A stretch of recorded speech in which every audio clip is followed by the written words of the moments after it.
Bhagavad Gita, so we can recite the Mangalacharna for that together.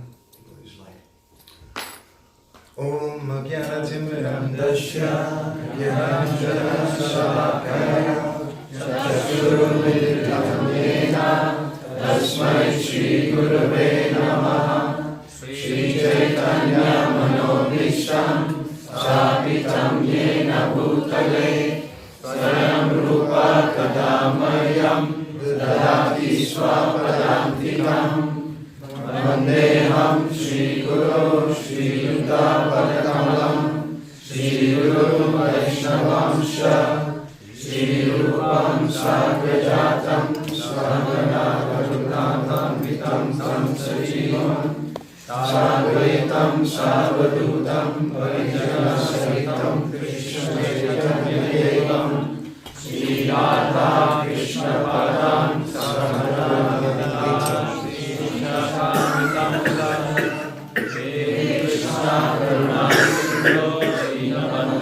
Jagatpate Gopesha Gopika Kanta Radha Kanta Namosute Tapakanchana Gaurangi Radhe Vrindavaneshwari Vishwanusute Devi Pranamami Hari Priye Vancha Kalpatarubhyasya Kripa Sindhubhya Evacha Patitanam Pavanebhyo Vaishnavebhyo Namo Namaha Jai Shri Krishna Chaitanya Prabhu Nityananda Shri Advaita Gadadhara Shivasari Gaura Bhaktavinda Hare Krishna Krishna Krishna Hare Hare Hare Rama Rama Rama Hare Hare.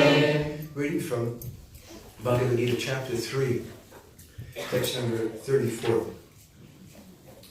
Indriyasya Andriyasyarte Ragadvesho Vavastito Tayo Navasam Agachet Toyasya Paripantino. There are principles to regulate attachment and aversion pertaining to the senses and their objects.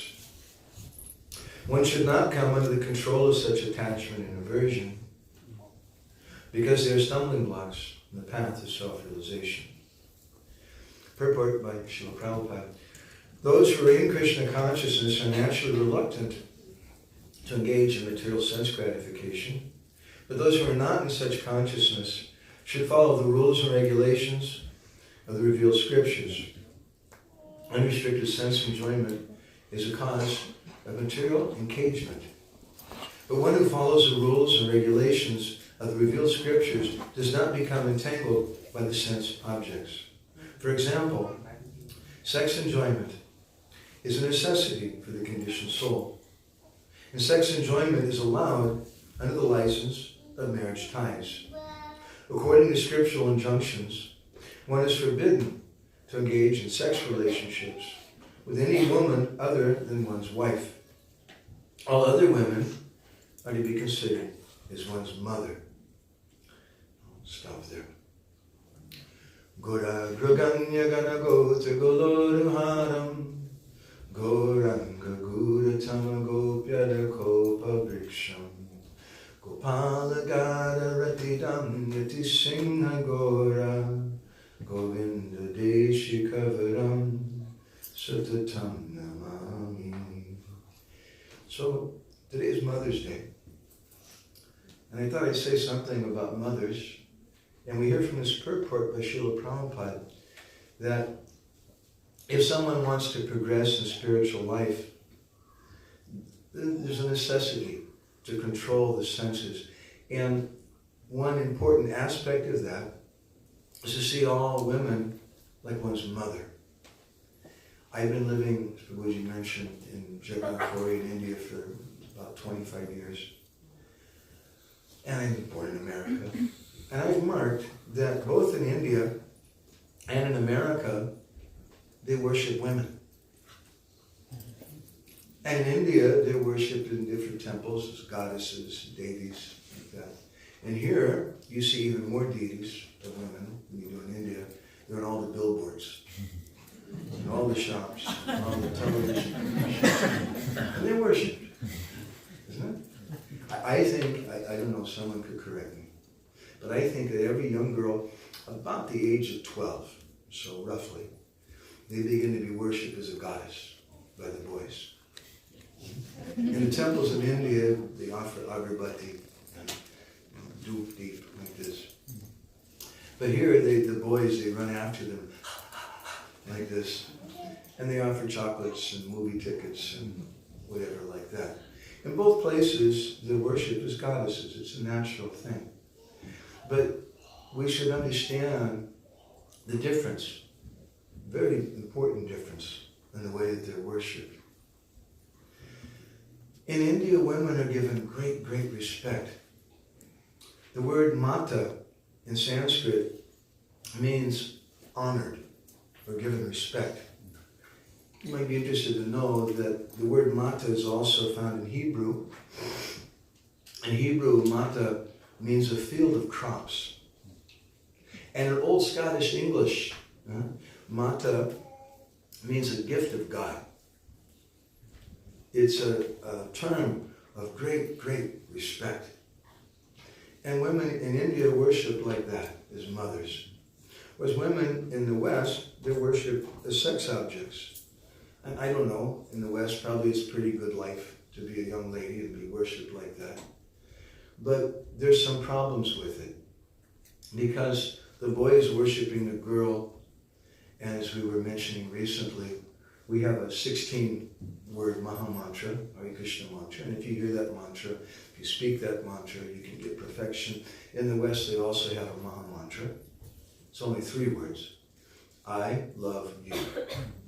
And if you hear this mantra, you speak this mantra, life is perfect. That's what people think. She calls her friend, he told me I love you. It's the biggest moment in their life. But there's a problem with this mantra. We should say 3 problems. First of all, the person who says it doesn't know who I am. Doesn't know who I am. He doesn't know what love is, and he doesn't know what you are. So the whole thing has no meaning. And ladies are worshipped as goddesses, and the boy says, I love you, baby. But he doesn't. What does he love? He loves a little 1/16 of an inch thick skin on the outside of her body. And men today are very fond of seeing pictures of ladies without clothes. But why stop with clothes? Why not take off the skin also? And take off the flesh. You want to see that. We consider that to be very shocking. And in this culture, a boy will tell a girl, I love you, and there's some relationship, but a few years down the line, perhaps a few too many pizzas, and 7-Ups or whatever, the girl becomes a little bigger, and he doesn't love her anymore. But in India, women are respected and appreciated as mothers. And as Srila Prabhupada points out, if someone sees ladies as mother, it diffuses the whole sexual desire.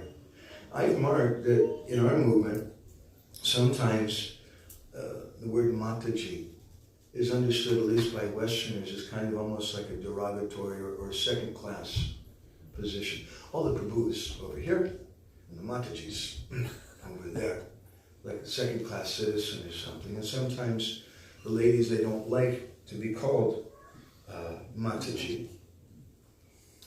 But in India, that's not the case. I've seen in America sometimes, if you call a 16, 18-year-old young lady Mataji, somebody told me, I'm not your mother.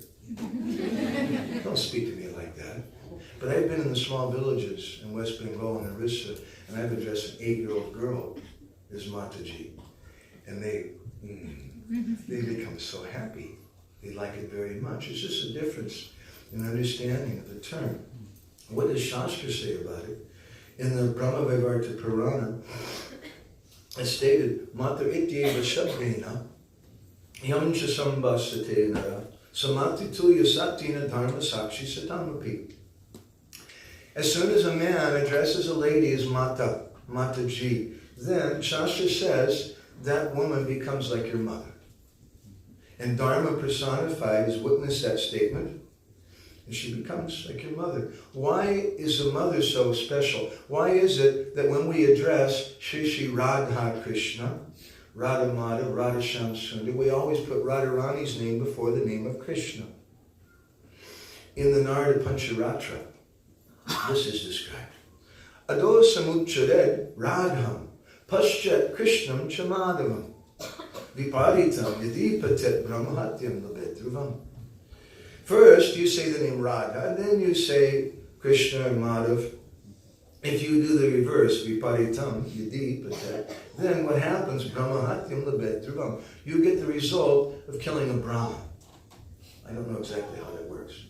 But anyways, it's not good. We should reverse it. We should give respect to Radha first. Why do we put Radharani's name first? Why do we give more respect to Radha than Krishna? The next verse describes, Shri Krishna Jagatam Tato Jaganmata Charadika. Because Shri Krishna Jagatam Tato. Tato means father.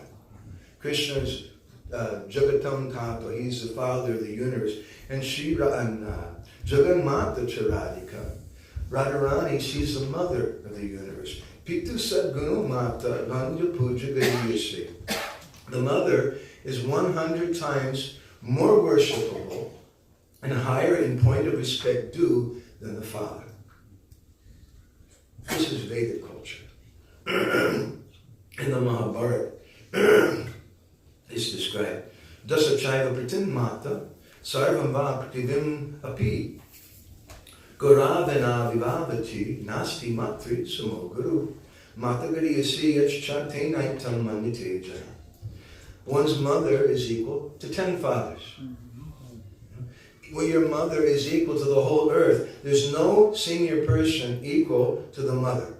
She's above all others in terms of reverence and respect due to her. It's for this reason that people offer so much respect to their mothers. This is Vedic culture. Women should be honored and respected. And the title mother means so much. Chanakya Pandit has said that Mativat Padadarishu, that a man should see every woman, Prabhupada sometimes translates it, every woman except his wife, as mother. But if you think about it, even a high-class man will also see his own wife as mother. Because first of all, a high-class person, if he wants to engage in a relationship with a woman, he has the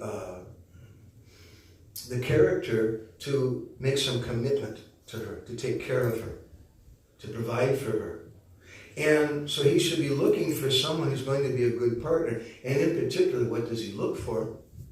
He looks for someone who's going to be a good mother for his children. So immediately there's respect, because everyone naturally respects their mother.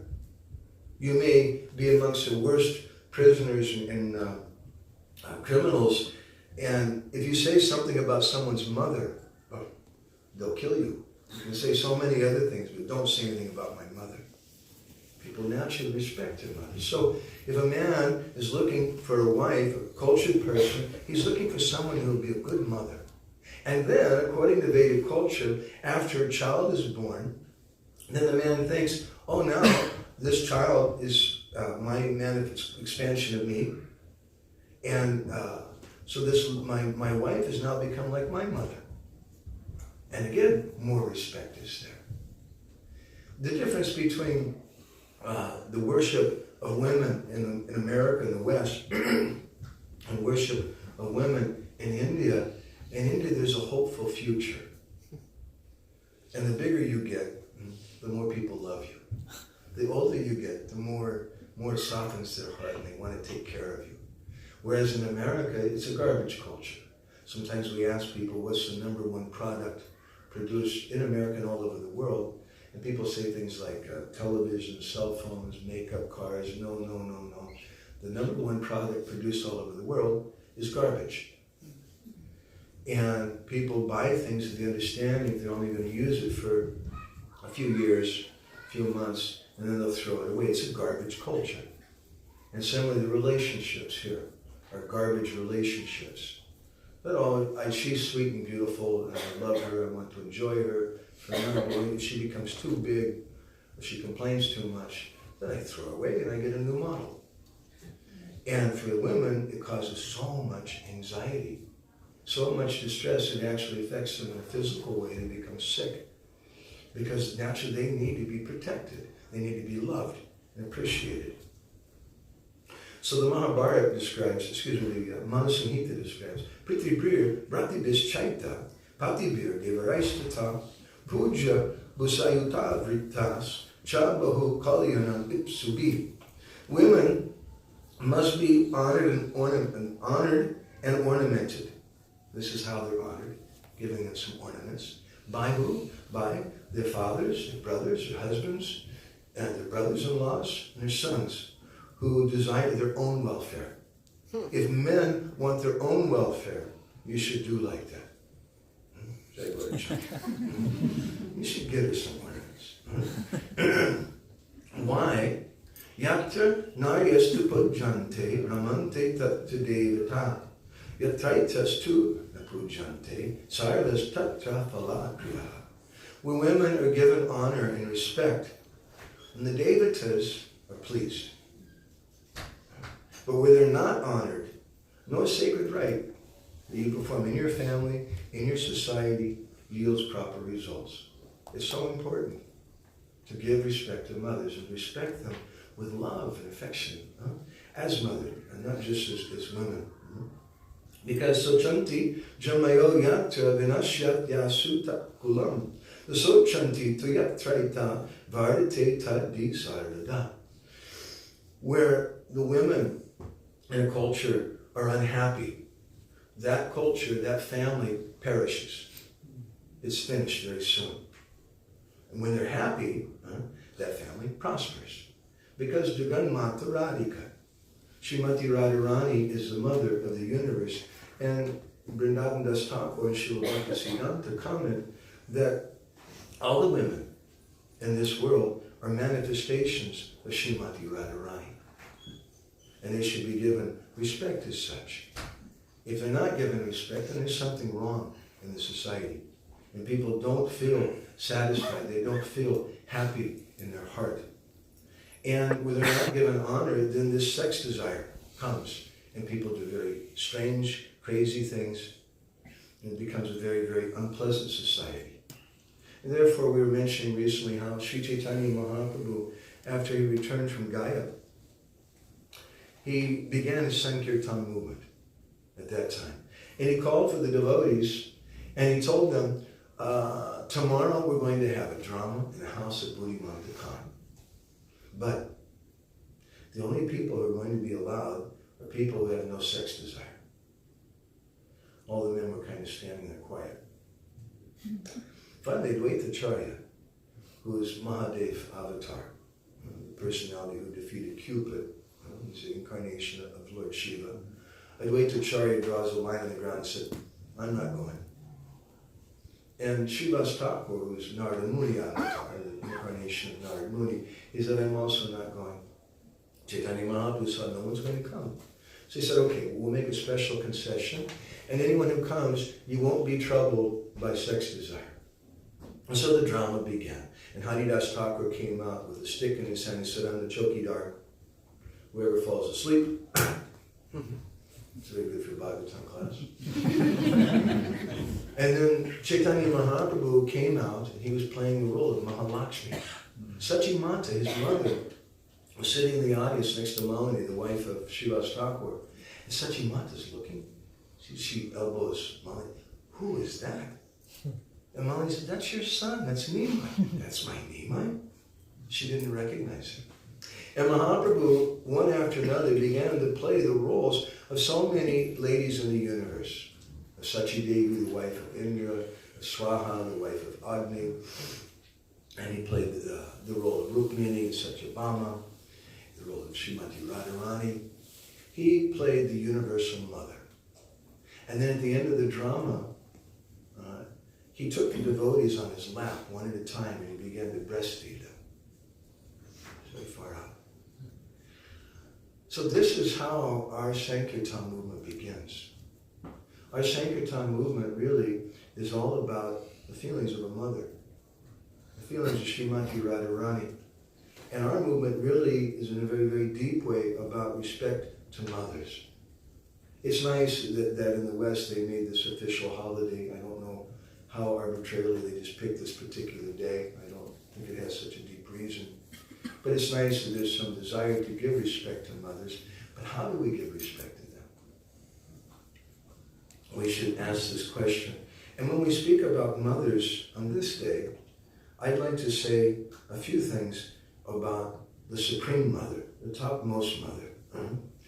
It's described by Rupa Goswami.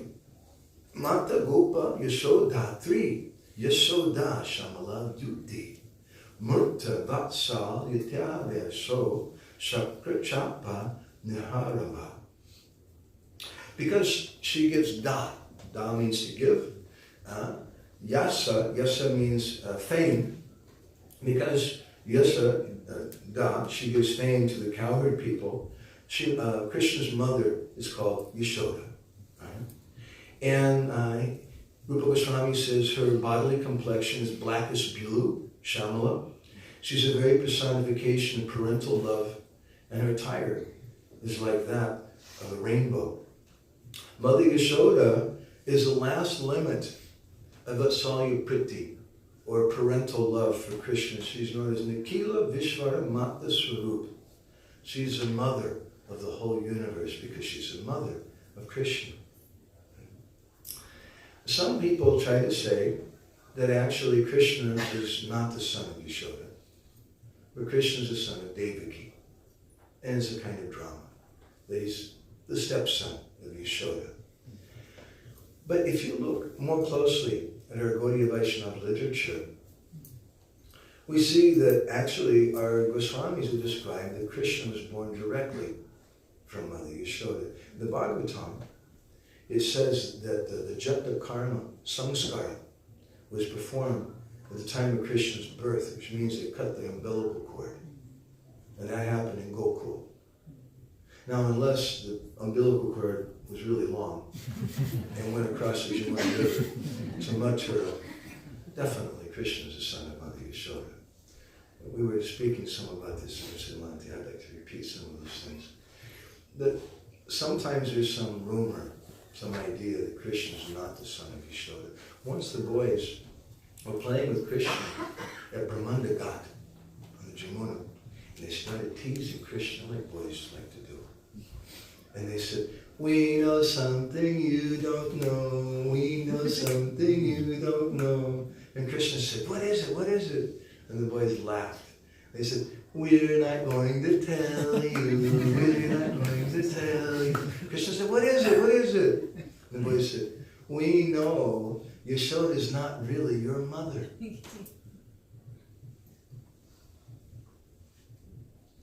And suddenly Krishna's eyes filled with tears. And his lip began to quiver.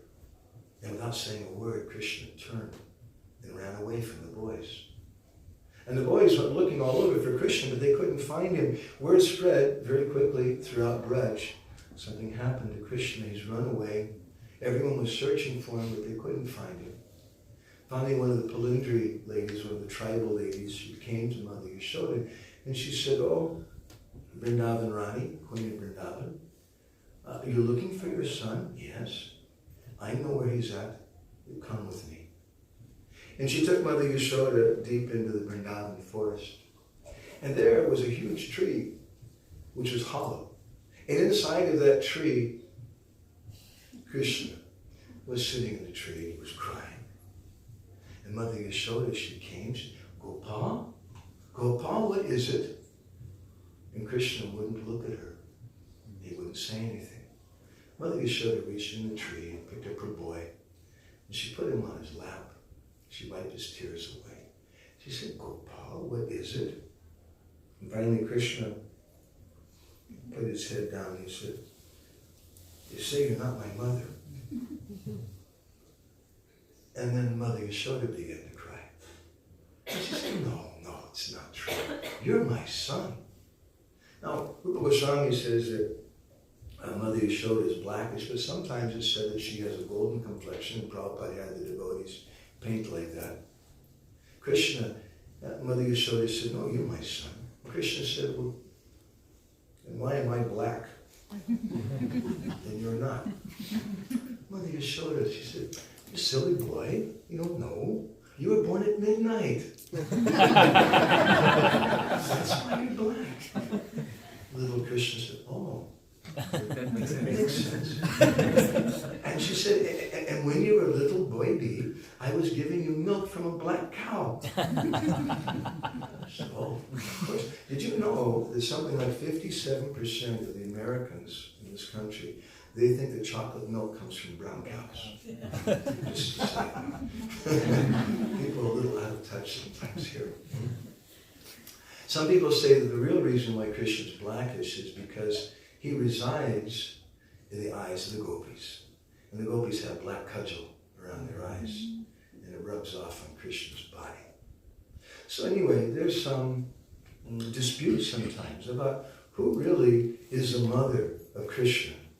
There's a story that my very spiritual master told sometimes from the Prabhaskanda, of the Skanda Purana regarding this, and about how Devaki, she was in prison, and Kamsa had killed 6 of her babies right in front of her. I can't even imagine how traumatic that would be for a woman. They have someone who smashed their newborn baby and killed them ruthlessly right in front of them. And she was suffering so badly. Then her 7th child became known as Sankarshan because he's transferred to the womb of Rohini. And again, Devaki didn't have a child. So she began to pray to the Devatas. Sometimes the Vaishnavas, they pray to the Devatas, but they don't do so in the way that generally Hindus do. Although in Braj, they worship sometimes goddess Katyayani, they worship Surya Dev, they worship Gopishwar Mahadev, but they do so praying, "Please, please give us association with Krishna. Please give us devotion to Krishna." And so Devaki, in a similar way, she prayed to the demigods, "Please, please, give me at least one son. And if you give me one son, then I promise I'll do some special yajna for your pleasure." Meanwhile, Narad Muni, who travels throughout the universe, he had gone to Amaravati, the abode of Indra, and he found that Indra looked really, really depressed. And Narad said, "Hey, what's wrong?" And Indra, this after Krishna was born, Indra, he said, "I made a big mistake. You see, I didn't really recognize Krishna, and I kind of sort of sent the Samvarti cloud, which is supposed to destroy the whole universe, to destroy and kill the residents of Braj." And we made some magazine about this, about Govardhan Hill. We spent almost 25 years working on this, many things that devotees had never heard before. Indra sent that terrible Samvarti cloud to destroy everyone in Vrindavan. And he said it was a big mistake on my part. It's kind of like dropping an atom bomb in New York City. You're like, "Sorry guys, I didn't really mean it."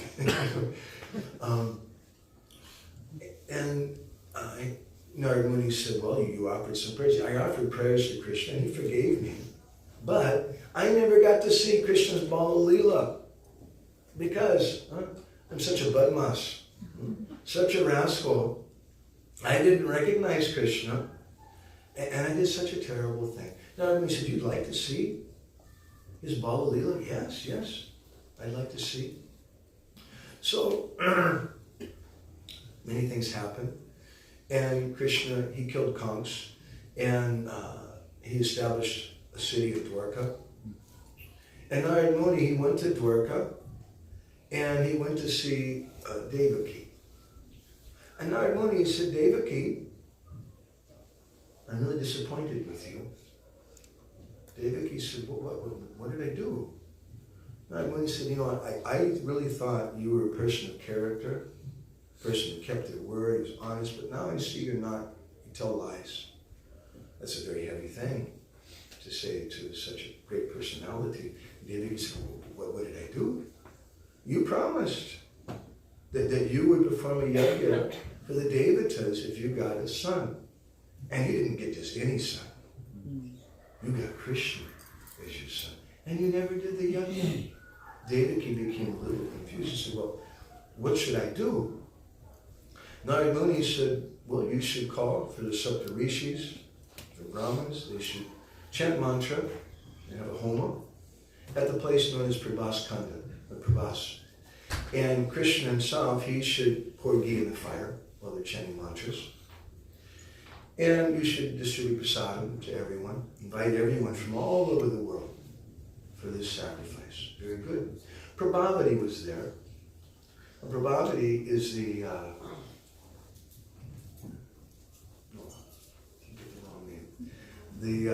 Padmavati, excuse me. Padmavati is a little senile, little crazy mother of Kamsa. Kamsa is not actually the son of Ugrasena, but Padmavati was raped by one yaksha who took the form of her husband. It's a long story. But she's a little bit of a wacko, just a little crazy. And Padmavati, she came forward that time and she said, Narad Muni, can you help us? We're just ladies, we don't know. I don't have an email account. How am I going to invite everybody over the world? It's a big problem. Can you go and invite everyone for us? And Narad Muni says, yes, I can do that. And Padmavati stepped forward. She said, but one thing, when you're going around inviting everybody, don't go to the place called Vrindavan. Don't invite those Brijbasis. And Narad Muni said, why not? And Padmavati said, because they mistreated Krishna. And not only did they mistreat him, but they try to claim that Krishna is the son of Yashoda. It's a lie. Krishna is the son of Devaki. They mistreated him so badly, they made him do hard work. He had to go out every day to take care of the cows. And they wouldn't even give him a pair of shoes to wear. He had to go barefoot. They didn't give him an umbrella, and the sun was very, very hot. And the worst thing, they didn't even give him enough to eat. And the poor boy became so hungry, he had to steal mutton. And then, you know what they did? Tied him up with ropes. You don't go to those Brijbasis. Narad Muni said, okay, I got it. And he left to go give the invitations. And the first place that he went to was Vrindavan, because Narad Muni's a troublemaker. So he went there, and when Yashoda and Nanda Maharaj saw Narad Muni, they became very excited because they know he's a devotee of Krishna. Narad, have you seen our Gopal? Narad Muni said, yeah. He said, you haven't heard the news? Mother Yashoda said, what news? Well, Krishna's performing his great sacrifice at Prabhas. I didn't know. And Narad Muni said, oh, I guess you weren't invited. And Mother Yashoda became very sad. She said, our Gopal is doing a sacrifice and he's not inviting us. And then Nanda Maharaj spoke up. He's a silly woman. We're Walas. We're cowherd people. We don't need an invitation. He's our boy. We'll just go. Word very quickly spread throughout Braj that Nanda and Yashoda were going to Prabhas to see Krishna. And all the elderly gopis, all the elderly cowherd men, they all decided they would go. All the cowherd boys, all the gopis, all the cows, all the deer in the forest, all the birds, and even the fish in the Jamuna River decided we're going to swim also. The ocean. Everyone decided we want to go to Prabhas to see Krishna. So Narad Muni made his rounds. He invited everyone. And then he went back to Prabhas. And Padmavati asked for a report. Narad Muni said, yes, I've invited everyone. And Padmavati said, you didn't invite those Brijbasis, did you? And Narad Muni said, oh, I knew you told me something. I'm so sorry. I forgot all about it. Padmavati became very annoyed, but she can't say anything to Narad Muni. And so the yajna began. The Brahmins are chanting mantra, Krishna is pouring ghee in the fire. And Padmavati, she told Devaki, come with me. We're going to be the chokidars. And so, like two Yamadutas, they were standing there at the entranceway to that yajna sala.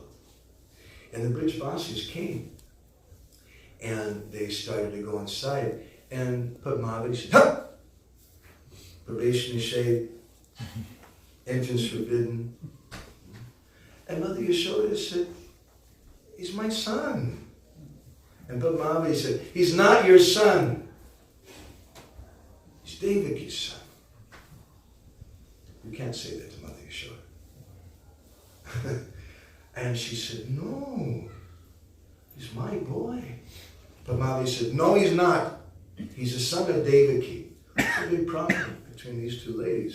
How do you decide? So they turned to Narad Muni. Said, "You tell us, who is really Krishna's mother?" Now Narad Muni's in big trouble. If he says it is Devaki, he'll break the heart of Yashoda.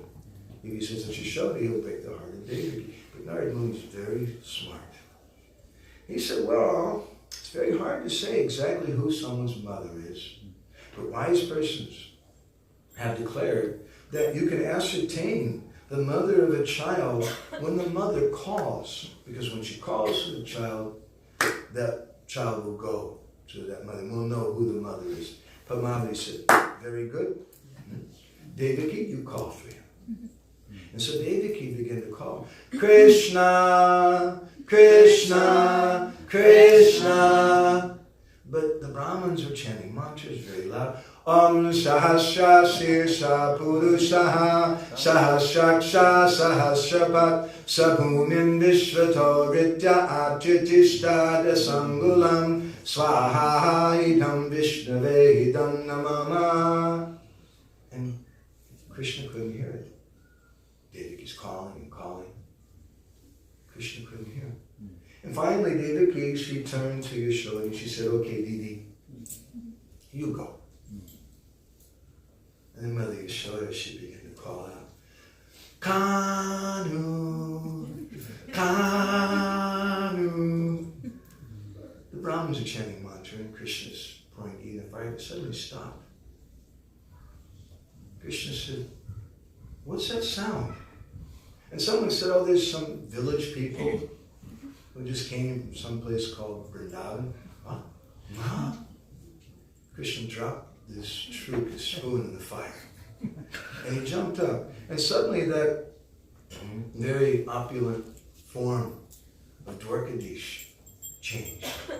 All of his clothes and everything disappeared. And he became little 4-year-old naked Balagopal.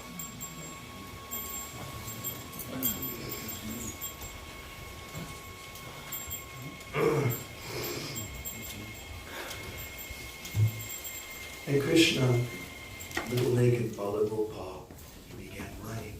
"Ma, Ma, Ma," and running, and Mother Yashoda, "Kanu, Kanu." And Krishna went running and he leaped in the arms of Mother Yashoda. And Mother Yashoda is embracing him. When we bathe the deity, especially on Janmashtami, oftentimes we use water from the Triveni. It's a tradition in India. The waters from 3 sacred rivers of the Ganga, the Jamuna, and the Sarasvati. In a similar way, Mother Yashoda began to give a bath to her Gopal. And the water was streaming from the tears in her eyes and going through the black kajal. Those tears from her eyes the water became black, like the water of the Jamuna. And that water began soaking the body of Krishna. At the same time, Mother Yashoda's breast began to pour out milk. And that whitish milk was like the whitish water of the Ganga. And at the same time, Mother Yashoda's intense parental love began to flow like oil from her heart, like the hidden river of the Sarasvati. And in this way, Krishna was getting a bath from Mother Yashoda. At that time, Narad Muni went to see Indra. He said, "You want to see Krishna's bodily come." And he showed him. Now you're happy? So when we speak about Krishna's mother, we think about Mother Yashoda.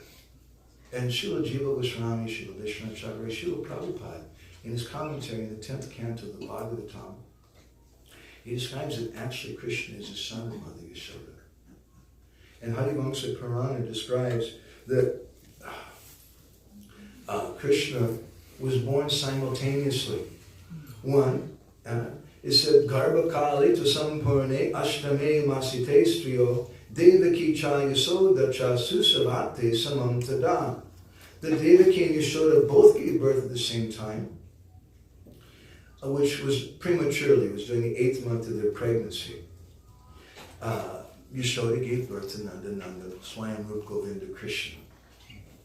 Whereas Devaki, there was actually not her birth, but it was an avirbhava, an amazing appearance in the prison house, which is probably fortunate for Devaki, because you could try to imagine giving birth to a baby who has a helmet on his head and a Sudarshan Chakra and a club. It would be a little difficult. He appeared in the prison house of Kamsa, but he was born from Mother Yashoda. And on this day, this Mother's Day, we want to remember and offer some prayers, some glorification of Mother Yashoda, because she's the mother of the universe. She's given birth to Krishna, and we can understand something of the value that we place on mothers. Krishna, when he comes home at the end of the day, he first goes to his mother. Because, not to disappoint anyone or shock anyone here, but the fact is Krishna's not a brahmachari. Krishna's a mamachari. He's attached to his mother. Rupa Goswami describes this in a very wonderful way in his Litamata, that Krishna went to rescue Rukmini. Rukmini, her brother, wanted her to marry Shishupal. And at that time, there were great armies of soldiers gathered around. And Krishna captured Rukmini, put her on his chariot. And then Krishna's by himself with Rukmini. And there were millions of the most terrible soldiers headed by Shishupal and Dantavakra and all these terrible kings who wanted to fight with Krishna. At that time, Krishna took the conch shell in his lips. And who's taking care of the chariot? Who's driving the chariot at that time? Srila Prabhupada describes this in one lecture. He says it was Rukmini. Don't think just because she's a girl she can't do that. She was a Kshatriya girl. Prabhupada says that she was expert also in driving the chariot. So in that battle, Rukmini was driving the chariot. So Krishna, fearlessly, he took that conch shell to his lips, put it to his mouth, and Rupa Goswami says, Zakara yugalena grihitam nidhaya vadambuje dhamakam bum brajarajni stanapana smanastinito harir jayati. All glories, harir jayati, to Lord Hari, who when he took that conch shell and put it to his mouth, suddenly, in the midst of all those terrible armies, he became stunned in ecstasy, because he remembered the breast of Mother Yashoda. You see, Krishna's not a brahmachari, he's a mamachari. He's attached to his mother. We should understand something about the respect given in Vedic culture to women, and understand something, these principles from Manu Samhita, that if women are not satisfied and happy, and they're made happy by several things, 3 things. Manu Samhita says by sweet words, by sweets, give them sweets, and by nice ornaments, and dresses. Says also 4 things. Then the ladies feel happy. And when the ladies are happy, they're given respect like that, then everything goes well in society. But when they're not given proper respect like that, and the woman doesn't know, maybe he loves me because I'm a hot babe. But being a hot babe is an anxiety-filled position, because there's always going to be some other girl who may be a little hotter than me. And maybe he's going to become attracted to her. Maybe he's going to dump me. Maybe I have to be careful of my waist. I become too big and he's going to dump me for some other. It's full of anxiety all the time. But when we respect ladies as mothers, then the bigger they get, the more we love them. The more children that they have, the more they're given love. And then society becomes satisfied. And everything goes in a proper way, because these ladies are representatives of Srimati Radharani. So this is a little something about Mother's Day. I'd like to stop here. I don't want to get in trouble with the authorities. But do we have time for some, okay, 5 minutes, Prabhuji said. I'd like to ask you, not for questions first, but I'd like to have reflections, or feedback, if anybody has any comments or thoughts, because that's the nature of a Vaishnava Sangha. Paraspara Katanam Pavanam Bhagavati. So the Bhagavatam says there should be some paraspara, some exchange. And it also gives me a lot of encouragement. I know at least somebody didn't fall asleep during the class. So does anybody have any reflection, something you appreciated that struck you? Yes? Well, it struck me when you said that Krishna did not have a conventional birth through Mother Devaki. So which meant to me that, by contrast, he did have a conventional birth with Mother Yashoda. With Mother Yashoda. I mean, the umbilical cord and everything was cut. But normally we hear that because Krishna is transcendental, that his birth also cannot be ordinary, it must be spiritual birth. So that's why it struck me, the fact that a transcendental person would have a conventional birth. Krishna says in the Gita that Janma Karma Chane Divyam. He says, my Janma is Divya. It's transcendental. And although there may be the cutting of umbilical cord, why is it different in Mathura and in Gokul? Because the difference of the conception. In Mathura, they worship him as Bhagavan, as God. And after Krishna kills Kamsa and he goes to Vasudeva and Devaki to free them, they start offering prayers. And they tell him, actually, you're not our son. You're the Supreme Personality of Godhead. Their love is mixed with feelings of awe and reverence. And so he makes his avirbhav. There's a difference in Sanskrit, subtle difference between the words avirbhav and janma. Janma indicates something very sweet. When a baby's born, he starts crying. Avirbhav is when someone just bang appears in the middle of a room. They puff of smoke and it's awesome. But when Krishna appeared, Mother Yashoda was such a gentle birth, Jiva Goswami says, she didn't even wake up. I can't imagine that, but anyway, she was laying there asleep, and then all of a sudden she heard a little quah, quah, quah, sound of a little baby crying. Very, very sweet thing. Because in Braj, they don't have this conception that Krishna is Bhagavan. Because in Chaitanya Charitamrita, it said that Aishvarja Priti Sankuchita. That when someone has feelings of awe and reverence, then their love becomes shrunken. It goes down. Just like you may make good friends with some guy you meet in the bar or on the street, and you're just good buddies. And you roll around, you wrestle together, you do something, and then one day you find out actually it's Bill Gates. Oh my God, please excuse me, I hope I didn't offend you or anything. When you have that knowledge of the position, then you have some fear and some awe. But when you don't know about the position, he's just, as we would say here in America, he's my homeboy. Bonnie, you had something? Yeah, I was very interested when you were saying about Lord Chaitanya did the drama, playing the different women. I'd never heard that before, and then part where you said he took the devotees and breastfed them. That's beautiful, isn't it? Amazing. That's the beginning of the Sankirtan movement. For those of you who couldn't hear, she's speaking a little soft. She was appreciating how we mentioned, just briefly, I was being a little quick because I know our time is short, about this pastime of Mahaprabhu doing a drama in the home of Buddhimanta Khan, and how he breastfed all the devotees. Sri Chaitanya Mahaprabhu, that's the beginning of the Sankirtan movement. Mahaprabhu was in the mood of Radharani. And Jagan Mata Charadika, she's the mother of the universe.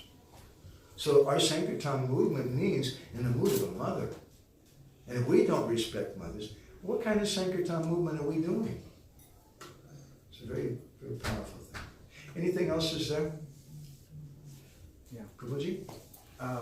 I don't know when we're going to see next time, but can you please explain your, you've been here before a long time ago, and can you talk a little bit about your Guru Maharaj and how you... I wrote a big book about him. I don't know if we have a copy around here or not. We have one. We have one copy called When Good Fortune Arises. We have photos. I don't know if we have photos in the book from here, but I have photos of him and some videos from here. He came here. I was with him here in 1993, 94. He also came in 95. And he liked this place very much. I'll just say a few little things. I marked it that he would go different places. He would go to New York Temple, he would go to Los Angeles and Berkeley and Seattle, and he would spend 2 days, 3 days. But when he came here, he'd stay for 7 days or 10 days. And devotees would come from many different places and spend some time here. I never asked him about it, but from all that I could understand something. Just seeing the mood of things here and the mood in other places, he found it very sweet here. And he appreciated that.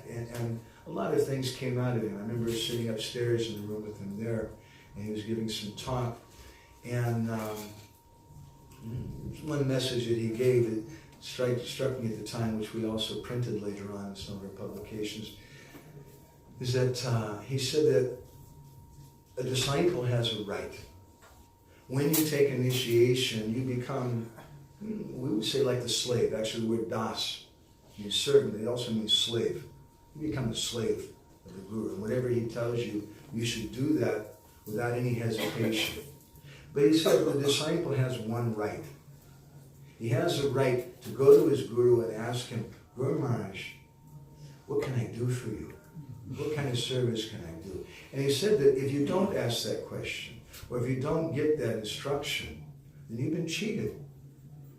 And I marked that. It was a very powerful thing for me. And I saw after his disappearance, the devotees who didn't have an instruction, they kind of went here and there. And those devotees who were fortunate enough to have some instruction, they had some guidance, they had something to hold on to.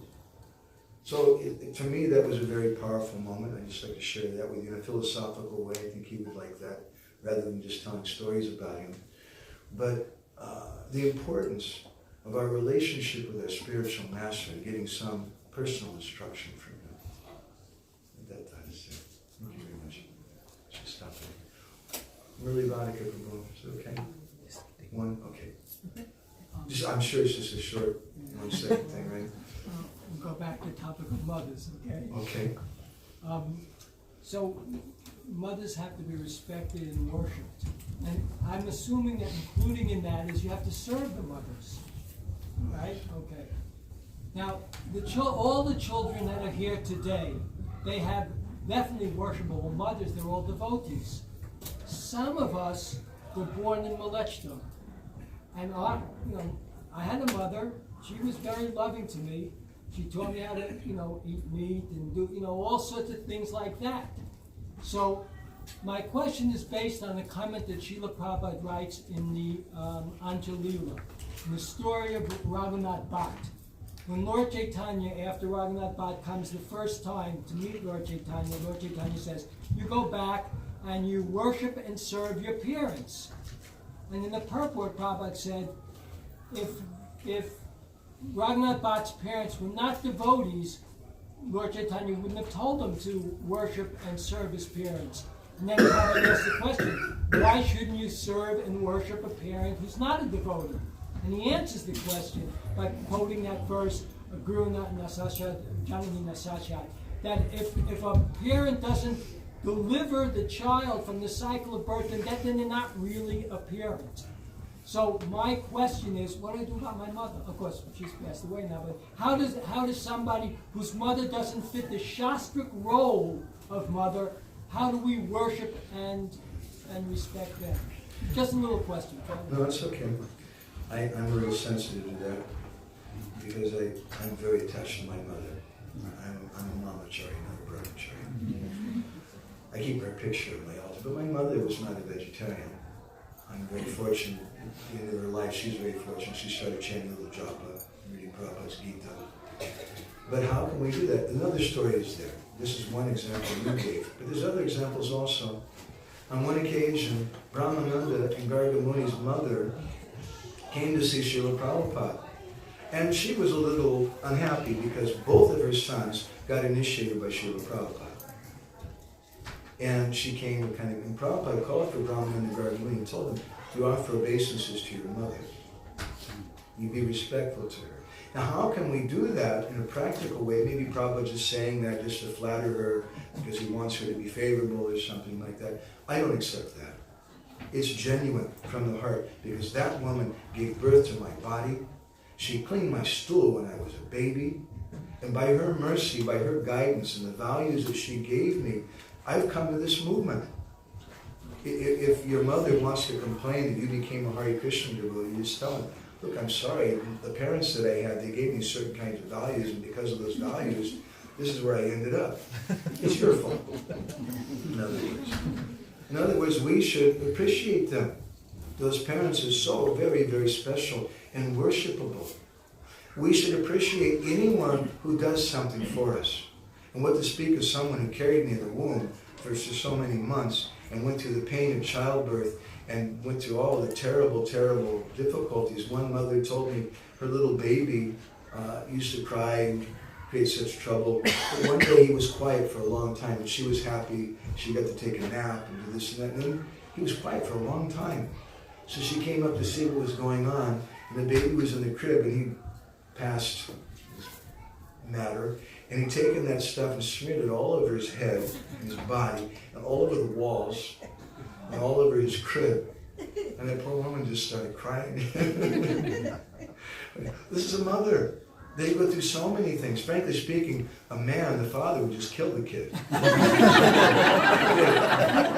men don't have patience. The women have that ability. So I offer prayers to my mother because, I'll tell you another story. When I started driving a car when I was 3 years old. True story. My family lived out in the countryside in Illinois, and we had a house on top of a hill in a farm area. And my parents, with great pride and happiness, saved up and they purchased a brand new car. It was a Morris Minor, old style car. And my father would park it on top of the hill, and I was watching how he drove the car. And he had something which looked like, today looks like a cigarette lighter or something. It was the emergency brake. And he would pull that out to set the brake and push it in and release it. And so one day I decided, I'm going to drive the car. 3 years old.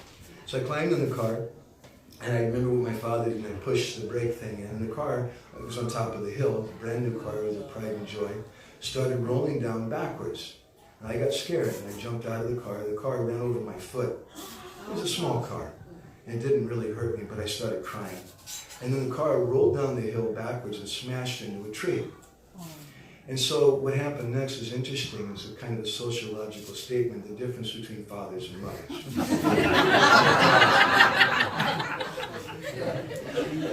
My father, that car was his pride and joy. He came out and he was going to kill me. My mother, on the other hand, she was crying because my poor boy, the car ran over his foot. My mother saved my life. She took and locked me into a room, kept the key until my father calmed down. So in that day, I was 3 years old, I learned there's a difference between my mother and my father. My mother saved my life. I lost so much to her. Srila Prabhupada,